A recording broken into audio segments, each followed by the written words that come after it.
Ikitangita iuna aha petiro ano tarima saula ikitangita iuna aha pesorongano lualewa sa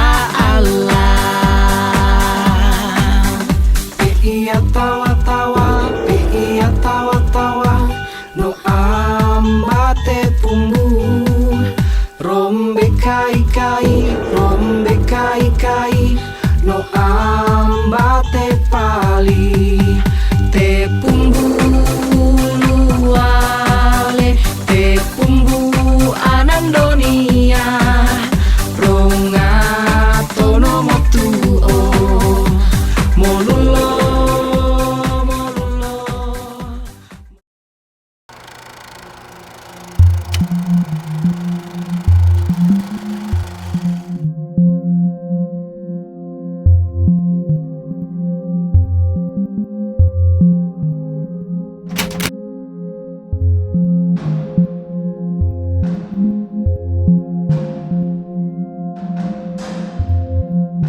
Inilah Nur Alam yang resmi menjabat sebagai Gubernur Sulawesi Tenggara didampingi oleh Wakil Gubernur Haji Muhammad Saleh Lasata selama 2 periode berturut-turut yakni 2008, 2013 dan 2013-2018. Sejak awal bertugas, Nur Alam sangat giat membangun infrastruktur di seantero Sultra. Jejak karyanya ada di mana-mana, mulai dari jembatan, jalan-jalan provinsi, pelabuhan, bandara, masjid, kampus, kantor-kantor pemerintahan, dan lain-lain.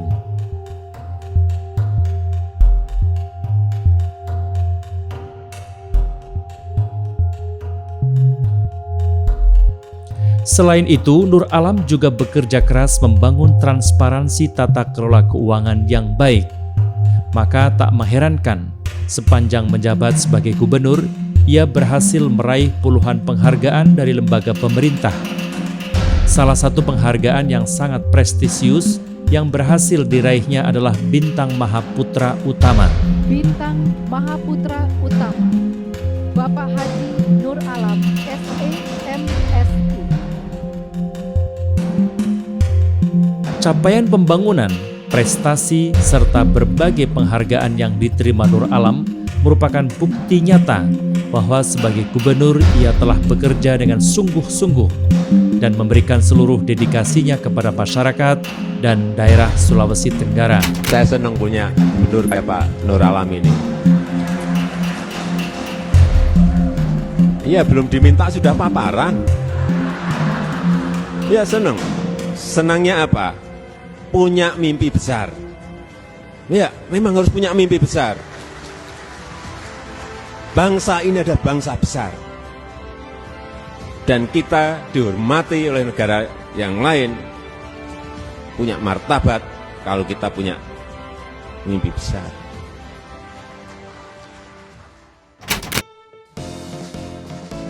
Dalam menjalankan pemerintahan, Nur Alam juga dikenal sukses dalam menjalankan program Bahtera Mas atau Bangun Sejahtera Masyarakat Sultra.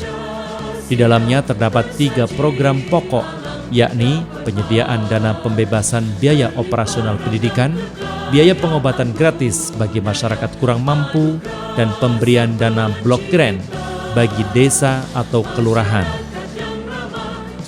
Kalau seluruh gubernur, seluruh bupati wali kota, seluruh provinsi, kabupaten kota memiliki prakarsa seperti ini, program Bahtera Mas tadi, maka desentralisasi dan otonomi daerah pasti berhasil dengan ridha Allah. Hebatnya, inovasi besar Nur Alam tersebut dilakukan jauh sebelum adanya program pemerintah mengenai kartu pintar, kartu sehat, dan dana desa. Ini menjadi bukti bahwa Nur Alam adalah gubernur yang visioner, yang jangkauan pemikirannya melompat jauh ke depan.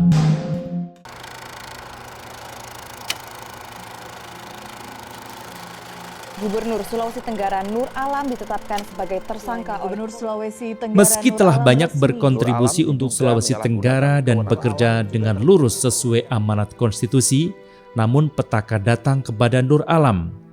Dia dituding melakukan korupsi hanya karena meminjam uang sebesar 4,49 juta US dollar atau setara dengan 40,26 miliar rupiah dari seorang pengusaha bernama Chen Linze yang sudah menjadi rekan bisnisnya sejak sebelum menjadi gubernur. Padahal, hubungan Nur Alam dengan Chen Linze murni hubungan pribadi. Tidak ada kaitan dengan jabatannya, dan dana tersebut merupakan dana penempatan investasi dan pinjaman pribadi yang didasarkan pada perjanjian keperdataan yang sah. Selama proses penggeledahan, sang gubernur mendampingi para penyidik KPK. Modusnya itu adalah mengeluarkan surat izin usaha pertambangan kepada orang atau perusahaan tertentu, tapi yang di dalamnya juga diketahui ternyata ada kickback yang disampaikan, yang diberikan kepada Nur Alam adalah seorang pengusaha sukses jauh sebelum menjadi gubernur. Anehnya, jumlah kekayaan yang diperolehnya dari bisnis yang sudah digelutinya sejak puluhan tahun justru menimbulkan kecurigaan Indonesia Parliament Watch (IPW). Bahkan lembaga itu meminta KPK menelusuri dugaan praktik pencucian uang dalam kasus yang menjerat Nur Alam. Sejak itu berbagai media sangat gencar melakukan pembingkaian berita atau framing dengan tujuan untuk menggiring opini agar posisi Nur Alam semakin tersudut. Penggiringan opini terhadap kasus itu begitu kentara, gamblang, dan tanpa tedeng aling-aling mengarah langsung kepada Nur Alam. Tuduhan yang mengada-ada adalah pemberitaan mengenai kedekatan Nur Alam dengan artis Manohara Odelia Pinot. Padahal hubungan mereka sebatas kepentingan bisnis. Manohara ditunjuk sebagai duta pariwisata.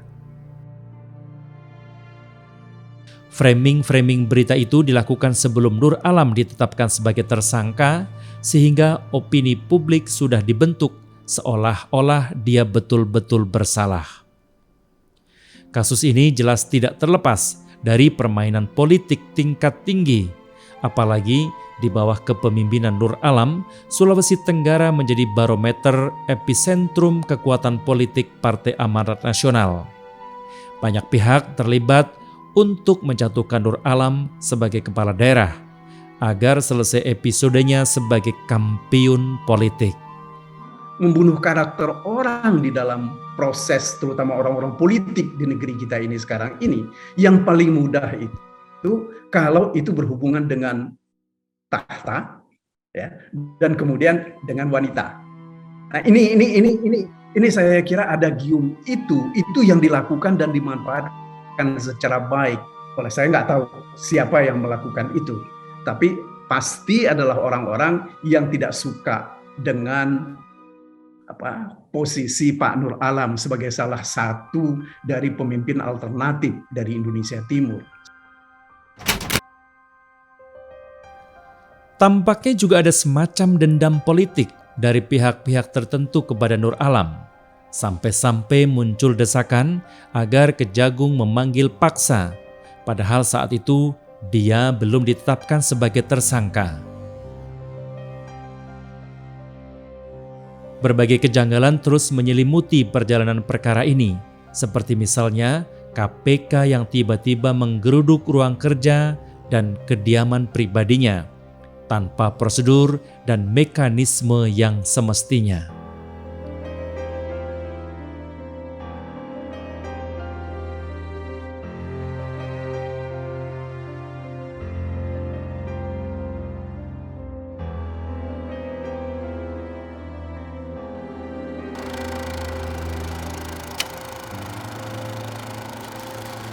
Pengadilan Tindak Pidana Korupsi Jakarta Pusat menggelar sidang perdana dakwaan Gubernur Nonaktif Sulawesi Tenggara Nur Alam.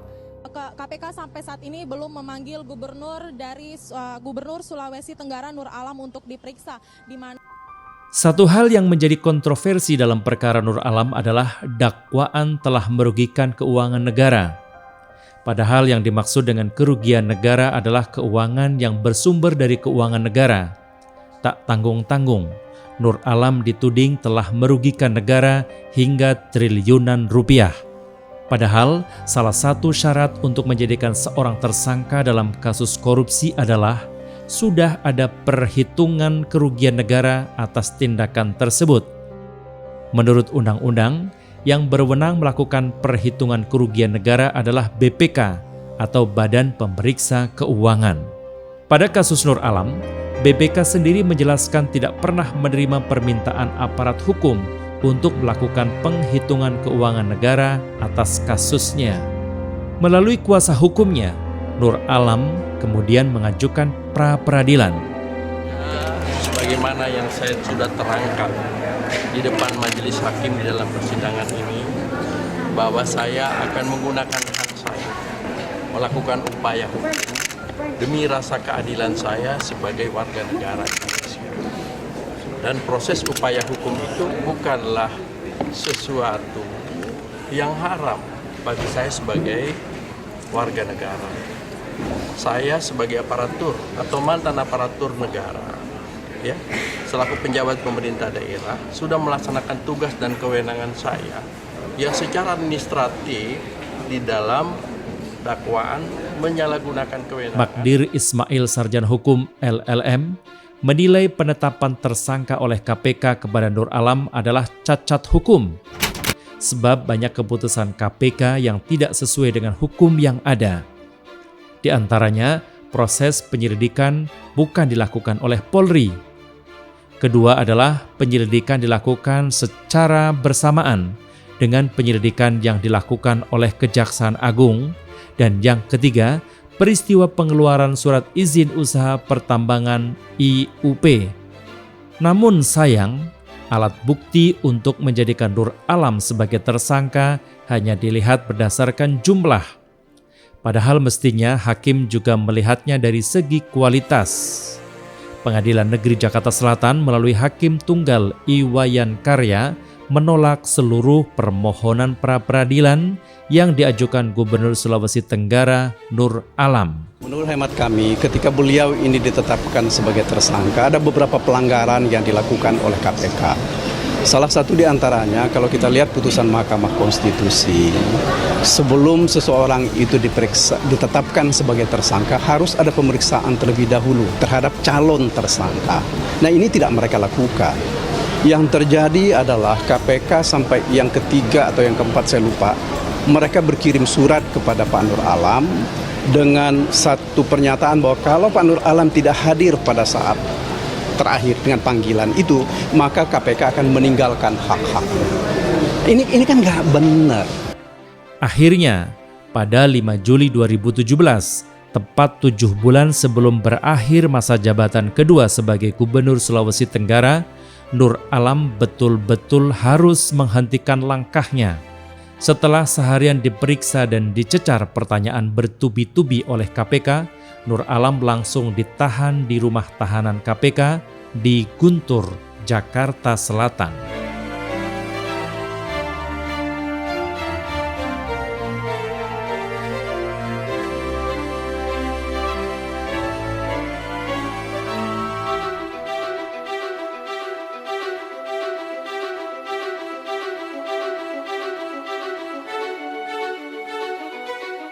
Beberapa waktu yang lalu, kami pernah melakukan pengkajian terhadap perkara yang menimpa Nur Alam. Dan format pengkajian pada waktu itu adalah dalam bentuk eksaminasi terhadap putusan perkara tindak pidana korupsi yang dihadapi oleh Nur Alam tersebut. Hasil eksaminasi tersebut sudah dibukukan. Judulnya adalah penyalahgunaan wewenang dan gratifikasi dalam perkara korupsi. kritik anotatif terhadap putusan perkara Nur Alam. Mengapa putusan terhadap perkara Nur Alam itu perlu dilakukan kritik anotatif? Karena memang terdapat beberapa kelemahan di dalam putusan pengadilan.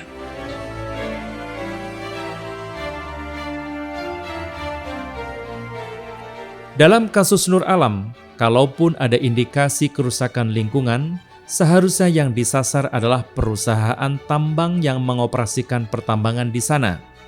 Karena itu sudah bukan lagi tanggung jawab gubernur. Gubernur hanya sebatas menerbitkan IUP, sedangkan operasionalisasi eksploitasi adalah tanggung jawab perusahaan pemegang IUP. Putusan Pengadilan Tata Usaha Negara dari tingkat pertama hingga tingkat peninjauan kembali di Mahkamah Agung dinyatakan bahwa penerbitan IUP sudah sesuai kewenangan dan prosedur sebagaimana diatur di dalam peraturan perundang-undangan. Putusan tersebut menunjukkan bahwa Nur Alam selaku gubernur tidak melakukan penyalahgunaan wewenang terkait penerbitan IUP PT AHB. Betapa hebatnya ahli yang melakukan penelitian mengenai kerusakan lingkungan, padahal dia bukan ahlinya. Ya, makanya itu yang saya katakan tadi, inilah salah satu bentuk pengkhianatan intelektual yang dilakukan oleh ahli atau mengatasnamakan diri sebagai ahli.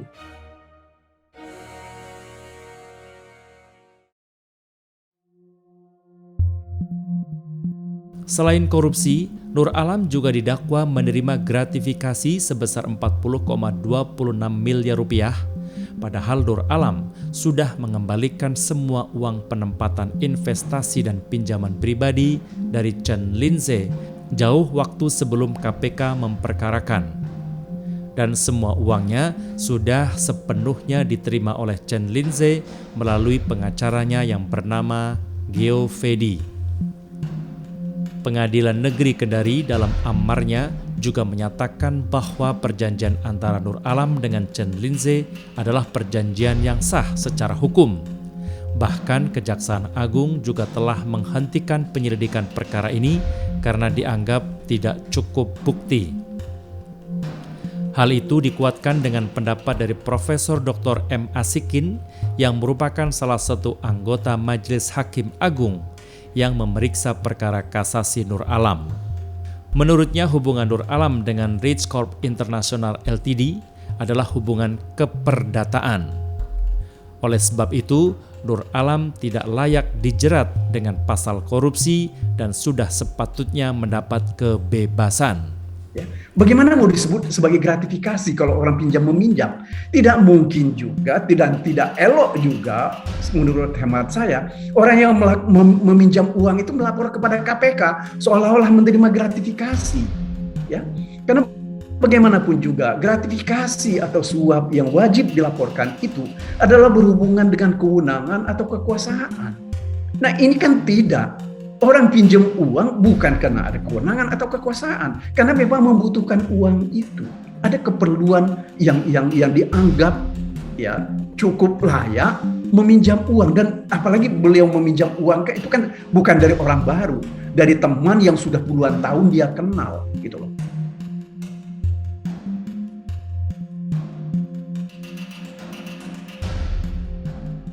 Usaha-usaha untuk mengkriminalisasi Nur Alam berlanjut pada tingkat akademik. Gelar doktor yang didapatkan dari Universitas Negeri Jakarta, jurusan manajemen, tiba-tiba dicabut. Disertasinya berjudul Evaluasi Program Bank Perkreditan Rakyat Bahtera Mas di Provinsi Sulawesi Tenggara merupakan penelitian atas program yang dibuatnya sendiri dan telah diimplementasikan untuk kesejahteraan masyarakat Sulawesi Tenggara.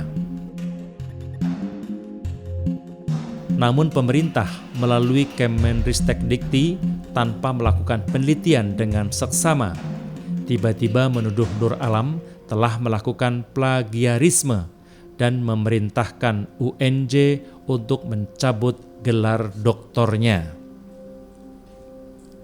Nur Alam tidak tinggal diam. Dia memperjuangkan haknya dengan mengajukan gugatan ke Pengadilan Tata Usaha Negara PT UN Jakarta. Pengadilan Tata Usaha Negara PT UN Jakarta kemudian mengabulkan gugatan Nur Alam. Majelis mengatakan Nur Alam tidak terbukti plagiat disertasinya, sehingga pencabutan gelar Dr. Nur Alam oleh kampus tidak dibenarkan. Puncaknya, Mahkamah Agung RI pada 18 Agustus 2021 memperkuat putusan PT UN yang membatalkan pencabutan gelar Dr. Nur Alam di Universitas Negeri Jakarta.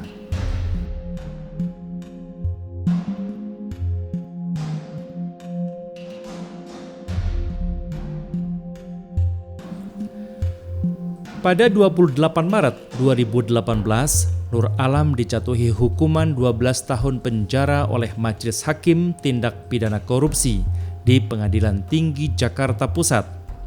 Saat itu juga dia langsung menyatakan banding. Sayangnya, pada 20 Juli 2018, Pengadilan Tinggi justru memperberat vonis mantan Gubernur Sulawesi Tenggara itu menjadi 15 tahun penjara. Nur Alam langsung mengajukan kasasi. Majelis Hakim Agung di tingkat kasasi menyatakan bahwa keuntungan yang diterima oleh PT Billy Indonesia tidak ada kaitannya dengan keuangan negara, maka terdakwa Nur Alam tidak terbukti melakukan perbuatan yang merugikan keuangan negara. Dengan demikian, terhadap terdakwa harus dibebaskan dari dakwaan. Selanjutnya, vonis Mahkamah Agung pada 13 Desember 2018 meringankan hukuman Nur Alam menjadi 12 tahun penjara. 10 bulan kemudian, yakni pada 31 Oktober 2019, Nur Alam melalui kuasa hukumnya mengajukan PK 1. Tapi sayang pada 15 Mei 2020, Mahkamah Agung menolak PK yang diajukan oleh Nur Alam dan dia tetap harus menjalani vonis 12 tahun penjara. Tahun kelima di penjara, melalui kuasa hukumnya, Nur Alam mengajukan PK 2. Namun pintu keadilan betul-betul tertutup rapat baginya. Mahkamah Agung pada Desember 2021 kembali menolak permohonannya. Majelis Hakim yang mulia lagi-lagi mengabaikan dan menutup mata atas semua fakta. Nur Alam tetap harus menjalani hukuman penjara untuk kesalahan yang sesungguhnya tidak pernah terbukti di sepanjang persidangan. Ini mestinya pasal berkenaan dengan pasal 12B ini, itu kan mestinya ada timbal balik. Ya, ini pasal berpasangan sebenarnya kalau gratifikasi. Yang punya memang yang mempunyai kewajiban untuk melapor itu adalah penerima. Pemberi tidak ada kewajiban untuk melapor. Nah, akan tetapi ketika penerima itu dianggap tidak lapor, ya, makanya pemberi seharusnya juga dijadikan tersangka atau paling kurang itu dipanggil untuk membuat keterangan. Tetapi dalam perkara Pak Nur Alam kan tidak, ya. Mr. Chen itu kan nggak pernah dipanggil, gitu. Kita juga nggak pernah melihat ada upaya untuk memanggil beliau.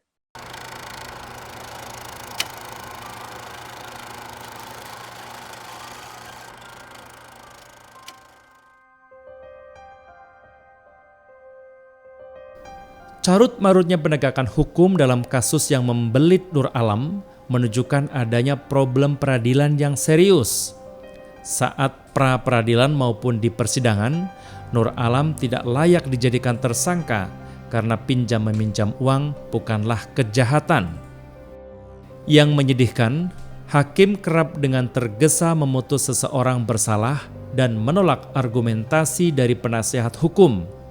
Padahal seharusnya hakim terlebih dahulu mempertimbangkan argumen dari penasehat hukum dan jaksa, baru kemudian memutus perkaranya. Memang, sering terjadi orang-orang yang didakwa karena korupsi kerap dihukum karena jabatannya, bukan karena kejahatannya.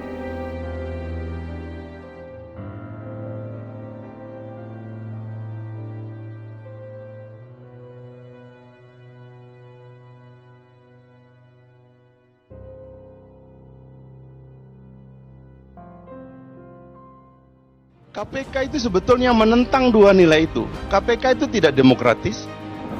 KPK juga tidak anti korupsi secara kultural. Karena dia menutup diri. Teman-teman lawyer di sini kan sering komplain tidak boleh mendampingi saksi dan sebagainya. Itu adalah tradisi di zaman otoritarian. Di dalam demokrasi, untuk menghilangkan korupsi itu buka sistemmu, buka lembagamu, biar rakyat tahu apa yang kamu buat, biar rakyat tahu hukum apa dengan apa kamu bernegosiasi, lalu kita berdebat di situ, sehingga hilanglah kesempatan bagi mereka yang memiliki diskresi untuk menyimpangkan hukum. Itu adalah teori itu adalah pendirian demokratis. Itu tidak mau dilakukan oleh KPK. Makanya KPK tidak berani menyentuh polisi, tidak berani menyentuh jaksa. Kenapa? Karena kejahatan polisi dan jaksa dipakai juga oleh KPK. Orang isinya juga polisi dan jaksa kok. Ada ungkapan mengatakan, di mata hukum kita sama, tapi di mata penegak hukum belum tentu kita sama. Dan itulah realitas getir yang meski diterima oleh Nur Alam. Kesesuaian alat bukti dan keterangan sejumlah saksi ahli yang diajukan dalam persidangan tidak digunakan oleh majelis hakim menjadi sebuah petunjuk. Sepanjang proses mengadili dan membuat keputusan, hakim juga tidak pernah memaksimalkan penggalian fakta-fakta, sehingga pembuktian di persidangan tidak cukup membuktikan bahwa Nur Alam bersalah. Terima kasih Yang Mulia atas segala kesempatan dan panggilan kepada saya, jaksa, dan para penasihat hukum, dan kawan-kawan serta saudara saya cintai. Kita terpaksa berpisah dalam urusan hukum, karena hukum selalu bicara hitam putih. Tapi yakinilah, semoga kita sama-sama di akhirat nanti suatu saat sebagai saudara yang baik. Terima kasih.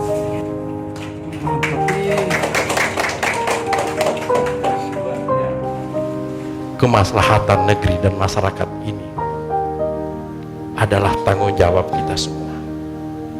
Sultra akan baik, Sultra akan bangkit, Sultra akan maju karena perjuangan kita semua. Jangan pernah berharap negeri ini akan lebih baik kalau diurus oleh orang lain. Sekurang apapun kitalah yang paling bertanggung jawab memperbaiki dan meningkatkan kesejahteraan negeri kita. Itu harapan saya akan sebentar lagi pensiun, tinggal 1 tahun. Saya tidak akan tinggalkan Kendari, saya tetap tinggal di Kendari.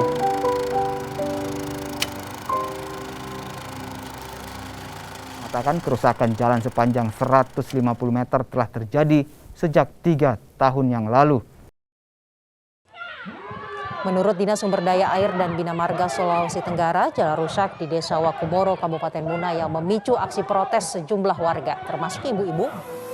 Banjir ekstrim yang melanda Kabupaten Konawe Utara dan Kabupaten Bungku, Sulawesi Tengah menyebabkan sejumlah rumah terseret air.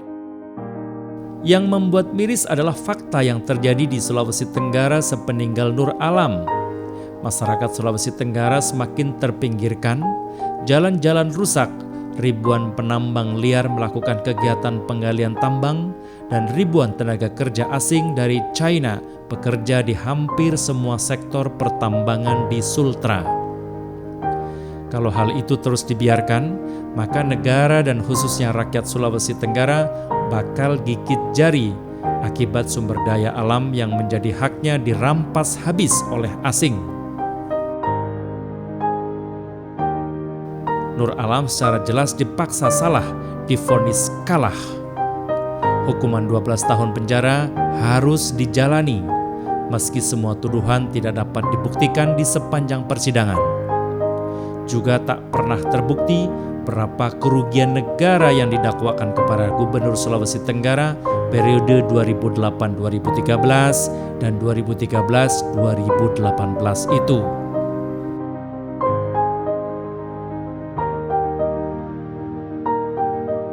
Kalau seorang aparatur atau pemimpin pemerintah daerah mencintai rakyatnya, tentu dia akan menangis ketika rakyatnya menangis.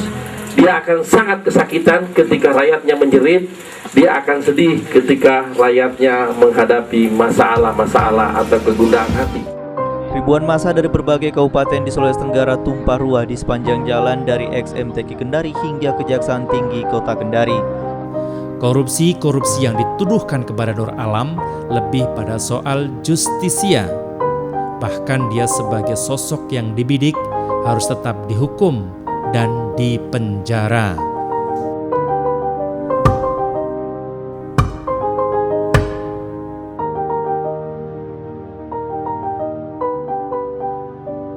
Saudara-saudara, perlu diketahui bahwa hasil eksaminasi menunjukkan bahwa sebenarnya baik dakwaan alternatif pertama ataupun kedua sependapat dengan Mahkamah Agung itu tidak terbukti. Karena itu betul kalau dibebaskan. Persoalannya sekarang Mahkamah Agung menjatuhkan putusan pidana berdasarkan pasal 12 huruf B-nya, yaitu gratifikasinya. Padahal kalau kita lihat kasus posisinya, penerimaan uang dari Chen Lin-se kepada yang diterima oleh Nur Alam itu kapasitasnya bukan sebagai gubernur, tetapi sebagai pribadi. Seorang pribadi Nur Alam yang melakukan transaksi keperdataan murni. Dan kemudian sesudah selesai uang itu dikembalikan. Dan sudah ada buktinya bahwa bukti transfer pengembalian dan bukti penerimaan dari Rizal Internasional. Lalu apa yang dimasalahkan? Padahal itu adalah transaksi pribadi Nur Alam yang melakukan bisnis tanpa melibatkan kedudukannya sebagai gubernur yang sah menurut hukum. Dengan demikian, menurut eksaminasi sebenarnya dakwaan gratifikasi yang dianggap suap itu sebenarnya mestinya juga dibebaskan. Tapi itulah hukum, putusan pengadilan berbicara lain. Res judicata pro veritate habetur, putusan hakim harus dianggap benar. Tapi kita tahu bahwa itu adalah asas fiksi hukum. Sehingga dengan demikian, meskipun ada catatan kritik anotatif, putusan hakim dianggap benar. Maka tepatlah judulnya di situ, dipaksa salah, divonis kalah.